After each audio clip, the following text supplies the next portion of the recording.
Good morning students. आज हम पढ़ेंगे ब्रायोफाइट्स, नेक्स्ट कैटेगरी एल्गी के बाद। अब तुमने पिछली बार ये देखा था कि एल्गी जो होते हैं वो एक्वेटिक हैबिटाट में रहते हैं, यानी कि वो या तो फ्रेश वाटर में रहेंगे या वो मैराइन वाटर में रहेंगे। लेकिन आज हम जिसके बारे में पढ़ने वाले हैं, ब्रायोफाइट्स के बारे में, ये ऑर्गेनिज्म ऐसे होते हैं कि इनकी जो लाइफ साइकिल है वो दो पार्ट में डिवाइडेड होती है। ये रहते हैं टेरेस्ट्रियल हैबिटाट में, लेकिन सेक्सुअल रिप्रोडक्शन के लिए डिपेंडेंट होते हैं वाटर के ऊपर, यानी कि वाटर मीडियम इनको चाहिए, तभी इनके गैमेट स्विम होकर एक दूसरे के साथ फ्यूज करेंगे, यानी फर्टिलाइजेशन हो। तो रिप्रोडक्शन यानी सेक्सुअल रिप्रोडक्शन के लिए डिपेंडेंट है किसके ऊपर? वाटर मीडियम के ऊपर।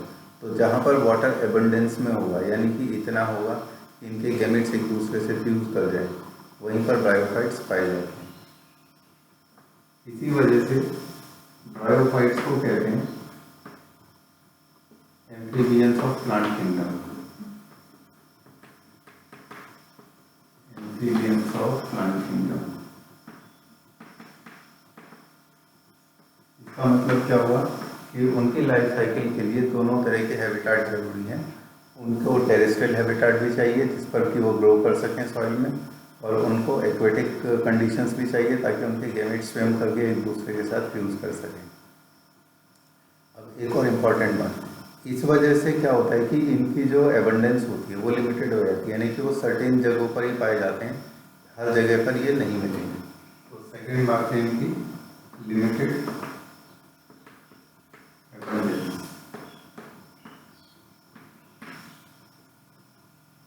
इनमें नंबर ऑफ स्पीशीज भी लिमिटेड ही पाई जाती हैं इनकी इसी फीचर की वजह से, क्योंकि सब जगह ये ग्रो नहीं हो सकते, यानी कि इनमें डाइवर्सिटी भी कम है। ब्रायोफाइट्स के बारे में और देखो इन्होंने क्या लिखा है। Bryophytes include the various mosses and liverworts that are commonly grown in moist shady areas.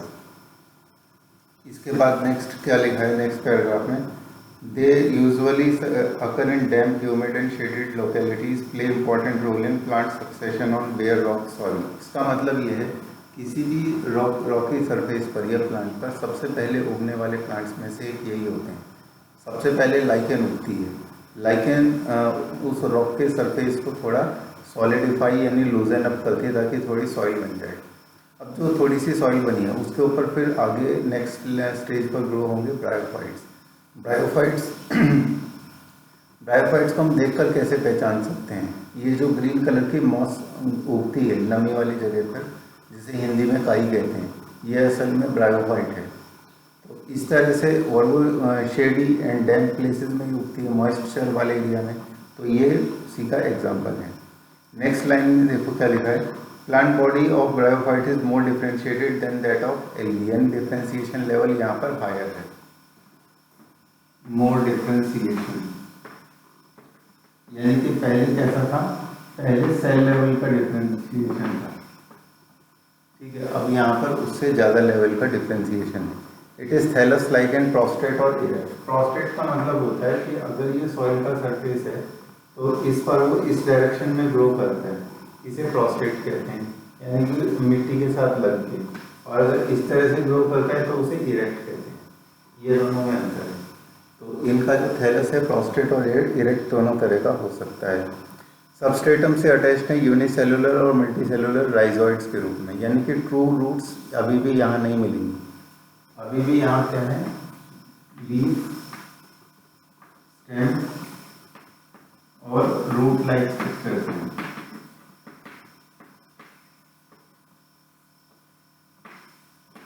True वाले नहीं है, अभी भी थैलस लाइक ऑर्गेनाइजेशन है, हालांकि पहले से ज़्यादा डिफ्रेंशिएटेड है लेकिन उतना नहीं है। इसके बाद the main plant body is haploid, यानी कि मेन प्लांट बॉडी के जो सेल्स होंगे वो सब के सब क्या होंगे? एन, यानी कि उनमें क्रोमोसोम का सेट होगा एक, इसीलिए वो हैप्लॉइड हुए। और हैप्लॉइड को हम क्या कहते हैं? गैमेटोफिटिक। ये गैमेटोफाइट। क्या होता है गैमेटोफाइट का मतलब? फाइट का मतलब होता है प्लांट और गैमेटो का मतलब होता है गैमीट। तो ऐसा प्लांट जो कि गैमीट्स बनाएगा उसे कहते हैं गैमेटोफाइट, ठीक है। और ये जो गैमेटोफाइट होता है ये हैप्लॉइड है, यानी कि ये जो जिस प्लांट की हम बात कर रहे हैं वो प्लांट कैसा है? वो हैप्लॉइड है। इसका मतलब वो डायरेक्टली बिना किसी मियोसिस के क्या बना लेगा? वो गैमेट्स बनाने की एबिलिटी रखता है, इसीलिए इसे कहेंगे हम गैमेटोफाइट। और इसके बाद जो डिप्लॉयड फेस होता है ऑर्गेनिज्म की लाइफ में उसे कहते हैं स्पोरोफाइट। ये गैमेटोफाइट और स्पोरोफाइट में अंतर है। गैमेटोफाइट और स्पोरोफाइट में ये जो बैलेंस होता है लाइफ साइकिल में, इसे ऑल्टरनेशन ऑफ जनरेशन कहते हैं। ये हम एक बार पहले पढ़ चुके हैं। जिन ऑर्गेनिज्म की लाइफ में हैप्लॉइड फेस डोमिनेंट होता है यानी कि गैमेटोफिटिक फेस डोमिनेंट होता है, उनकी लाइफ साइकिल को कहते हैं हैप्लॉन्टिक लाइफ साइकिल।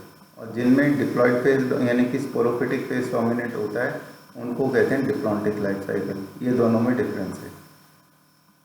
देखो इसके बाद आगे इन्होंने दिया है sex organs in bryophytes are multicellular. Female sex organ is antheridium and male is antheridium and female is archegonium.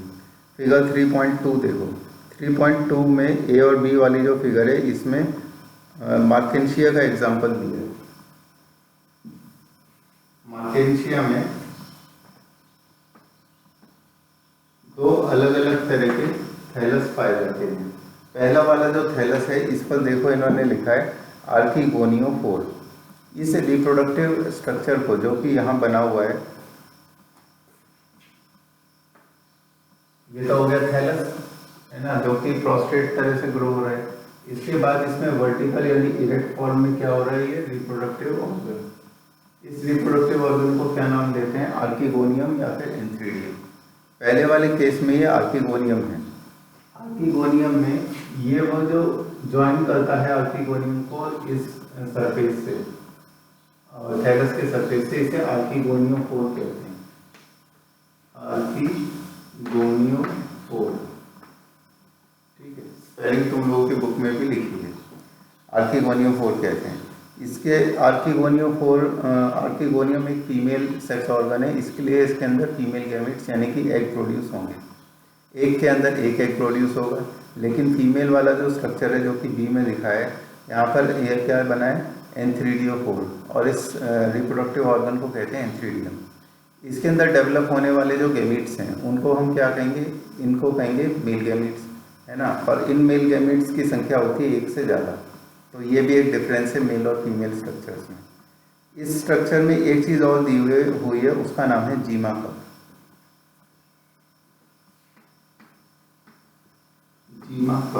जीमा cup का मतलब होता है कि एक ऐसा स्ट्रक्चर जिसके अंदर जीमा बर्ड्स प्रेजेंट है। और जीमा बर्ड्स का फंक्शन ये होता है,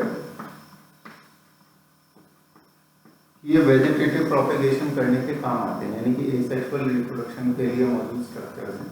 ये जीमा बर्ड्स आगे चल के क्या है, एक नए ऑर्गेनिज्म को जन्म दे सकते हैं बिना किसी फर्टिलाइजेशन, जैसे कि वेजिटेटिव प्रोपेगेशन हमने 10th क्लास में पढ़ा था। ये उस पर्पज़ के लिए है।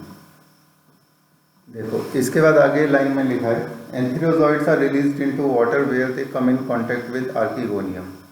तो एंथ्रीडियम, सपोज करो यहाँ पर ये बना है एंथ्रीडियम और ये है इसका थैलस, एंथ्रीडियम। तो यहाँ से मेल गैमेट इसके पास जाएंगे स्विम होकर, जैसे हायर प्लांट्स में पॉलिनेशन होता है, तो यहाँ पर भी क्या है, गैमेट्स जाते हैं। और जाने के बाद क्या होंगे, इसके यहाँ पर मौजूद जो फीमेल गैमेट है उसके साथ मेल गैमेट फ्यूज हो जाएंगे, जाइगोट बनेंगे। अब ये जो जाइगोट होगा, इस जाइगोट से क्या बनेगा, इस जाइगोट से जाकर बनेगा स्पोरोफाइट। अब स्पोरोफाइट जो होता है, zygote do not undergo reduction division immediately, कुछ समय के बाद ग्रो होते हैं और उसके बाद बनता है स्पोरोफाइट। अब ये जो स्पोरोफाइट होता है ये डिपेंडेंट होता है गैमेटोफाइट के ऊपर, यानी कि ये जो प्लांट बॉडी है इस प्लांट बॉडी के ऊपर वो डिपेंडेंट है। तो यहाँ हम क्या देख रहे हैं कि स्पोरोफिटिक फेस यानी कि डिप्लॉयड फेस, जिसको जाइगोट कहते हैं, वो डिपेंड यानी कि जाइगोट से बनने वाला स्पोरोफाइट, वो असल में क्या है, वो डिपेंडेंट है गैमेटोफिटिक फेस के ऊपर, वो डोमिनेंट नहीं है। इसीलिए लाइफ साइकिल कैसी हुई, ये हैप्लॉन्टिक लाइफ साइकिल हुई। डोमिनेंट कौन है, हैप्लॉइड स्टेट, और उसके ऊपर डिपेंडेंट कौन है, वो डिप्लॉयड फेस यानी कि स्पोरोफिटिक फेस। 3.2 फिगर का बी देखो, बी में इन्होंने क्या दिखाया है कि नीचे की तरफ गैमेटोफाइट प्रेजेंट है जहाँ लीव्स राइजोइड्स यानी रूट लाइक स्ट्रक्चर्स और मेन एक्सिस प्रेजेंट है। इसके ऊपर प्रेजेंट है स्पोरोफाइट यानी कि डिप्लॉयड फेज जिसमें कैप्सूल और सीटा प्रेजेंट है। सीटा यानी कि branch like stem like structure और कैप्सूल का मतलब है लीफ लाइक स्ट्रक्चर। असल में इस कैप्सूल के अंदर से निकल के आते हैं स्पोर्स, और वो स्पोर्स फिर किसको जन्म देते हैं, नए गेमेटोफाइट को जन्म देते हैं। ये स्ट्रक्चर बिल्कुल ऐसे ही है जैसे कि फ्रूट्स के अंदर से सीड्स निकलते हैं, सीड्स का डिस्पर्सल होता है, सीड्स जर्मिनेट होते हैं और फिर एक नया प्लांट बनता है। तो उसी तरह से कैप्सूल के अंदर से फिर निकलते हैं स्पोर्स। तो देखो इन्होंने वही बात लिखी जो मैंने बताई, sporophyte is not free living but attach to a photosynthetic gametophyte. तो फोटोसिंथेसिस करने वाला गेमेटोफाइट है क्योंकि लीव्स उसी के पास है। And derives nourishment from it. Some cells of the sporophyte undergo reduction division यानी मेयोसिस, तो उससे बन गए हैप्लॉइड स्पोर। ये हैप्लॉइड स्पोर प्रेजेंट थे कैप्सूल के अंदर। These spore germinate to produce gametophyte. इसके बाद नेक्स्ट पैराग्राफ में दी है इन्होंने इनकी इकोनॉमिक इम्पोर्टेंस।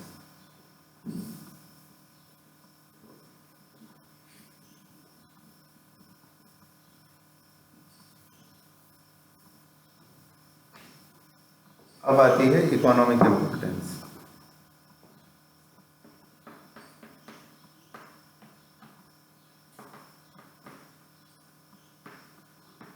अब इकोनॉमिक इम्पोर्टेंस में देखो इन्होंने क्या क्या बताया।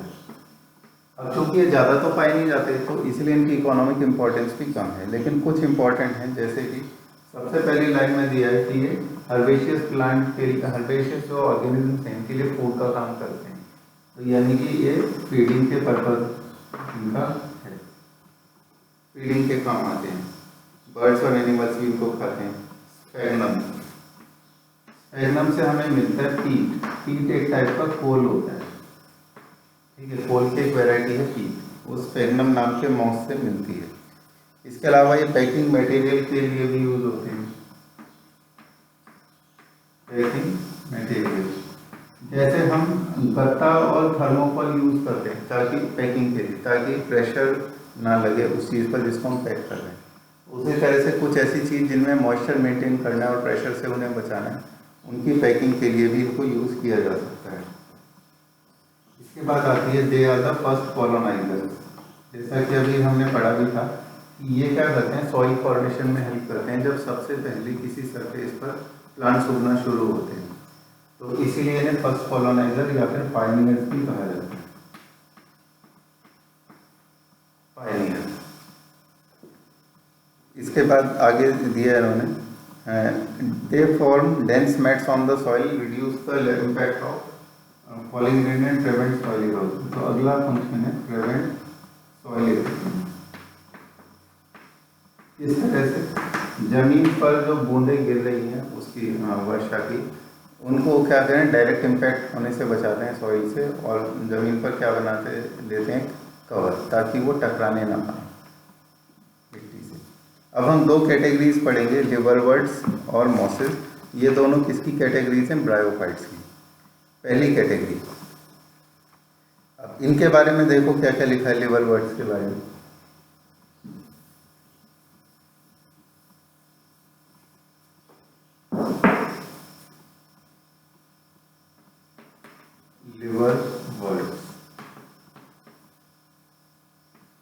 सबसे पहली बात, इनमें भी वही बात है कि they are usually grown in moist shady habitats such as the banks of streams, marsh around damp soil, bark of trees and deep in the woods. Plant body of liverwort is thalloid, यानी कि ये तो वही बात है जो अभी हम पढ़ के आए हैं कि थैलस लाइक स्ट्रक्चर है और moist and shady and dam places में ग्रो करता है जहाँ मॉइस्चर अवेलेबल होता है। एग्जाम्पल भी दिया मार्केंशिया।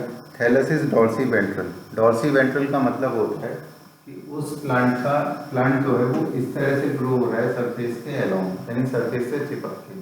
तो उसका एक पार्ट वो होता है जो ऊपर की तरफ होता है और एक पार्ट होता है जो नीचे की तरफ होता है। जो ऊपर की तरफ होता है उसे कहते हैं डॉर्सल पार्ट, और जो नीचे की तरफ होता है उसे कहते हैं वेंट्रल पार्ट। इसीलिए इन्होंने इसको क्या कहा, डॉर्सी वेंट्रली प्रेस्ड या dorsoventrally present. Thallus is dorsiventral, यानी उसका एक पार्ट डॉर्सल अपर, एक पार्ट वेंट्रल यानी कि लोअर पार्ट है। Closely appressed to the substrate, यानी कि सबस्ट्रेट से चिपक के ग्रो करता है। The leafy members have tiny leaf like appendages in 2 rows on the stem like structure. तो यानी कि इसमें जो ग्रोथ होगी वो कैसी होगी, टाइनी लीफ लाइक स्ट्रक्चर, है ना, बहुत छोटी छोटी लीफ लाइक स्ट्रक्चर होंगी एक दूसरे के साथ जुड़ी हुई। इसके बाद एसेक्सुअल रिप्रोडक्शन कैसे होगी, फ्रेगमेंटेशन से, यानी कि नए फ्रेगमेंट्स अगर गेमेटोफाइट के बन जाएंगे तो वो नए ऑर्गेनिज्म को यानी कि गेमेटोफाइट को जन्म दे देंगे। या फिर स्पेशल स्ट्रक्चर जिनको जीमा कप्स कहा गया है, उन जीमा कप्स जिनके अंदर क्या प्रोड्यूस होते हैं, जीमा। अब ये जो जीमा है ये क्या करते हैं, जैसे ही जर्मिनेट होंगे ये एक नए गेमेटोफाइट को जन्म दे देंगे। देखो लास्ट लाइन में लिखा है, gemmae become detached from the parent body and germinate to form new individuals, यानी कि वो बर्ड्स की तरह काम करते हैं। सेक्सुअल रिप्रोडक्शन में क्या होगा, मेल और फीमेल सेक्स ऑर्गन्स प्रोड्यूस हुए या तो सेम थैलस पे या अलग थैलस पे, और प्रोड्यूस करके उन्होंने क्या किया, अपने गैमीट्स बना दिए और रिलीज हो गए। रिलीज होने के बाद फ्यूज हो गए और जाइगोट बन गया। साइकिल ऐसे चलेगी जैसे अभी हम पढ़ के आए थे, ये जाइगोट बना और जाइगोट से फिर क्या बना, स्पोरोफाइट, ठीक है। और स्पोरोफाइट के अंदर फिर क्या जनरेट होते हैं, उससे स्पोर्स जनरेट होंगे। स्पोरोफाइट का डिफ्रेंसिएशन कैसे होता है, फूड सीटा एंड कैप्सूल, कैप्सूल जिसके अंदर से क्या रिलीज होंगे, स्पोर्स रिलीज होंगे। ये जो फूड सीटा एंड कैप्सूल है इनका डायग्राम हम कहाँ देख सकते हैं, वो यहाँ 3.2 पे सी में देख सकते हैं। यहाँ पर तुम ये कहोगे कि सर सीटा और कैप्सूल तो दिख रहे हैं, फूड कहाँ है, फूड जो है वो लीव्स के अंदर छुपा हुआ है इसलिए दिखाई नहीं दे रहा। After meiosis spores are produced within the capsule, these spores germinate to form free living gametophytes, ठीक है। अब हम बढ़ते हैं मोसिस की तरफ।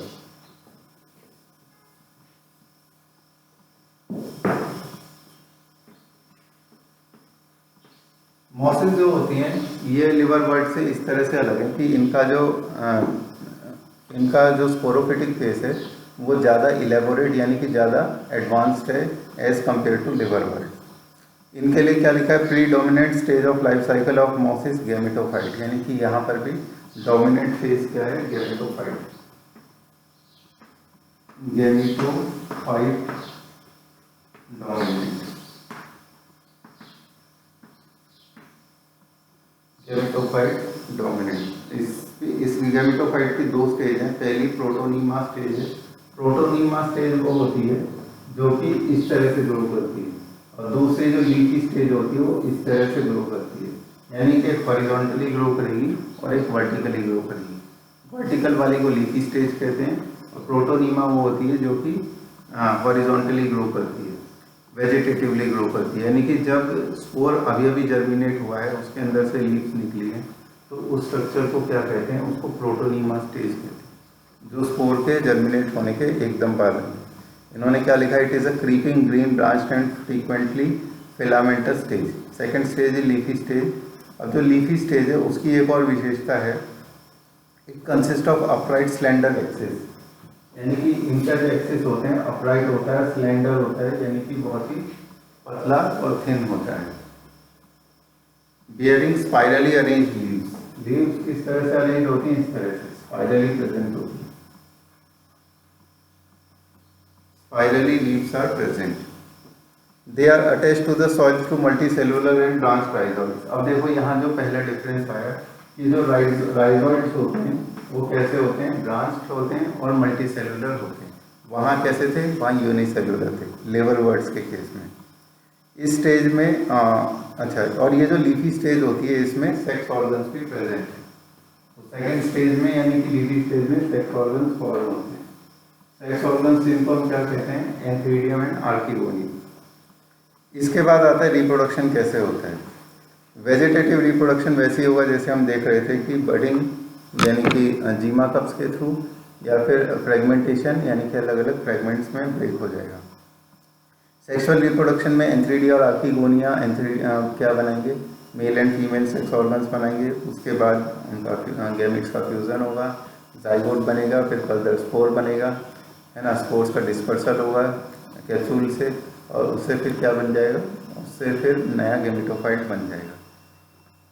अच्छा, इंपॉर्टेंट बात देखो क्या लिखी है, capsule contains spores, spores are formed after meiosis, mosses have an elaborate mechanism of spore dispersal, ठीक है। स्पोर्स को दूर दूर तक पहुंचाने के लिए भी इनके पास मैकेनिज्म है। एग्जाम्पल क्या लिखा है, फ्यूनेरिया पॉलीट्राइकम एंड स्पैगनम। ये मॉसिस का एग्जाम्पल है और लिवरवर्ट्स का एग्जाम्पल है मार्किनशिया। तो एग्जाम्पल्स भी पता होने चाहिए। फिगर 3.2 देखो, इसमें जो डी वाला है इसमें इन्होंने प्लांट के दोनों ब्रांच दिखाए हैं, एंथ्रीडियल ब्रांच और आर्किगोनियल ब्रांच। एंथ्रीडियल ब्रांच वो है जिसमें कि क्या डेवलप होगा, मेल रिप्रोडक्टिव ऑर्गन, और आर्किगोनियल ब्रांच जिसमें फीमेल रिप्रोडक्टिव ऑर्गन होगा। ऐसा प्लांट स्ट्रक्चर जिसमें कि दोनों पाए जाएंगे उसे हम क्या कहेंगे, उसे बाइसेक्सुअल कहेंगे। बाइसेक्सुअल भी कह सकते हैं, मोनोशियस भी कह सकते हैं। और इस तरह का जो थैलस होता है जैसा कि ए और बी में दिखा है, जिसमें कि अलग अलग थैलस पर अलग अलग रिप्रोडक्टिव ऑर्गन्स होते हैं, इनको कहते हैं यूनिसेक्सुअल या फिर डायोशियस। तो यूनिसेक्सुअल वो होता है जिसमें कि एक थैलस में एक रिप्रोडक्टिव ऑर्गन होता है, या तो मेल या फीमेल। यूनिसेक्सुअल का दूसरा नाम डायोशियस है।